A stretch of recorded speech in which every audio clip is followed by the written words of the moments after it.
Hey guys, so I kind of want to make this series about the 7 deadly sins as a framework to help better your life. I don't know if that's weird. I'm not Christian or anything like that, so this is not anything to do with that, but ever since I learned about the 7 deadly sins as kind of like ways a human being can fuck up their life, I've been really fascinated by it, because once you know how you can fuck yourself up, then you know how you can unfuck yourself. It's like the only way to find the light is to find the darkness. It's like this whole yin and yang polarity thing. I've been thinking a lot about the sins throughout my life and kind of creating my own kind of like thesis or framework for life through it. And I feel like I now have enough information to make videos about each sin on how to navigate through that so that you can live your life better as a more wholesome divine being aligned with God and, you know, with your own power, your own chikara. So I wanted to share that, and here I am. So to begin with, I want to share the pride of sin. On a more like worldly layman's terms, deals with judgment, validation.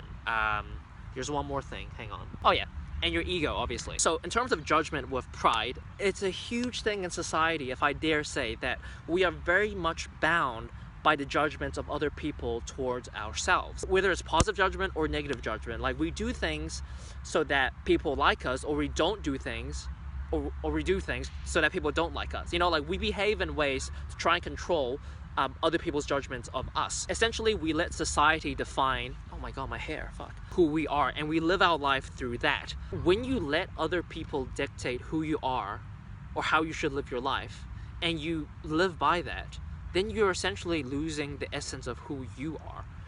And I think that's a really bad time for anybody. That's when you have midlife crises, and that's when you're 80 years old at a retirement home and some young fella is coming up asking you, well, hey old chap, how was your life? Is there any lessons you want to give me? And then you're there saying, well, yeah, I regret not doing the things I wanted to do because I was too afraid of doing them, because I was afraid what other people were gonna think of me. So I think they're both really deadly. With negative judgment, it might be more obvious. Like you do something, people think you're weird, and you're like, oh, that feels shitty. You become depressed or whatever, and like then you don't really go into life, and that's not good. But at the same time, positive judgment can get to your head and make you complacent. What I mean by that is, it's like, well, if you do something and then someone really gives you like a compliment for it, you might be like, oh wow, that's great. I feel so good about myself that I don't feel any more motivation to keep pushing myself, keep pursuing my goals, keep trying to get better. And then it's like you're just doing things for the sake of getting that reinforcement, that compliment, rather than just doing it for the sake of your own love and your own reasons and your own meaning to do the work. The more you can be affected by positive judgment, the more you can be affected by negative judgment. And ideally, again, you want to be in that balance in the middle where you penetrate into life and you're not affected by either side. Like you have such a strong sense of who you are, of what you want, that precedes any sort of like judgment or opinions of other people on you. You know, sure, you can always take in what other people think about you as a way to improve yourself, but ultimately at the end of the day, your self-concept, your self-worth, your self-image should ideally come from yourself and not from other people. From what? I've done some TikToks. I think I've seen you TikTok. Have you? Yeah. Okay. Are you live? No, I'm not live. I'm just recording something. It's not TikTok. Oh.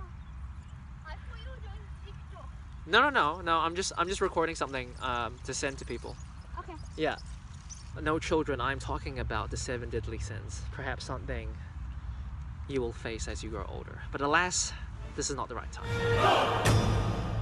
Too much positive judgment makes you an asshole, right? It can make you an asshole, and then you start thinking you're above other people. But the thing you have to realize is we are actually all equal on this journey, in the sense that we can all achieve enlightenment or godhood or higher attainment of who we are, our maximum potential of ourselves. I need a word for that. Equally. And it's like, it doesn't matter what occupation you have or what skills you have, even if you are like in the slums, or even if you are an athlete or an accountant or an actor or a mother or father. It's like, it doesn't really matter what your vocation is. It's like, as long as you do the thing that is the most authentic to you, you would be doing the great work. You would have transmuted yourself into the highest version of yourself. That's what I'm trying to say. In that sense, we are all equal, and that's something I think we should all have in mind. And that And I think having that in your head will prevent you from thinking you're better than someone else. Even though what you're doing is different to mine, I support you 100%, my fellow man, and I hope you get to where you need to go. Much like I'm gonna try and get to where I need to go. And I think if everyone thought from that sort of mindset, there would be so much less like egotism, so much less like, oh, my dick is bigger than your dick, I make more money than you, my car is like this, my job is, better than your job. Like, there wouldn't be any of that. Like, we would just all like respect each other and appreciate this journey of life that we're all in together.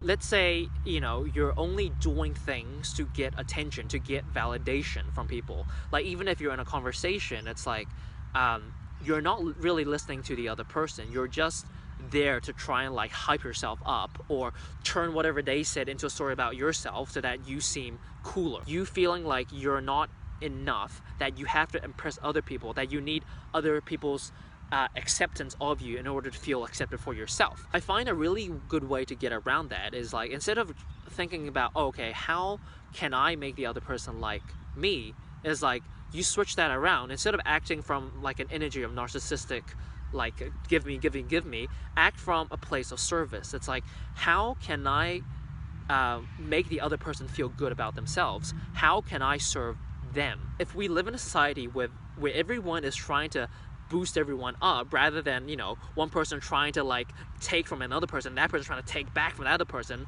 and that's just like a very lose-lose situation. It's like, if we all try to give and serve each other, then we'll just make more like positive babies. I mean, sure, sometimes the other person might like, if they are very narcissistic in nature, they might just take that too much and like make it all about them, and that could be fucking annoying, and it happens. But it's like, your responsibility is to act out of your full divinity. Whatever result comes out of that is not as important as you just behaving in the way that ideally that you might want to behave. The more you're attached to having approval from a certain group, or let's say the mediocre, right, society, the more you get pulled into that. And the moment you relinquish any sort of desire of affirmation, acceptance from that group, the moment you become free. So find yourself, be yourself, like find what is true to you and act out of that.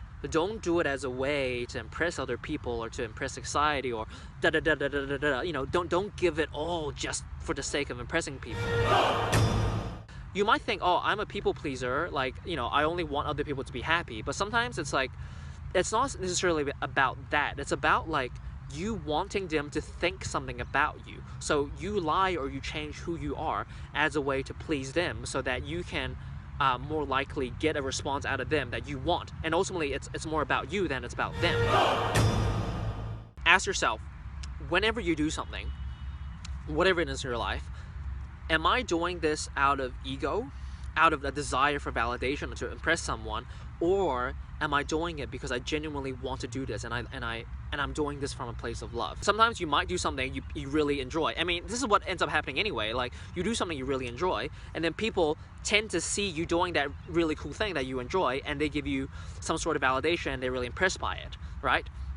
It's a byproduct of acting out of love and acting out of your truth, rather than you seeking that validation from someone else. You don't need validation from people. The only person that you need validation from, and it's not your mother or your father even, it's yourself. Internal validation. As long as you are able to internally validate yourself and act from that with integrity, you're going to become a very centered, very grounded, very powerful person. And I know that's easier said than done, but once you start developing awareness for how you really want to aim yourself towards being, how you can really aim towards that divine essence within you and live through that, the more likely you're gonna find it. I hope that was helpful to you. Feel free to let me know what you think, or if there's something that you feel like could also contribute to this topic, then please leave a comment below, and we can get a discussion going. Until then, Godspeed.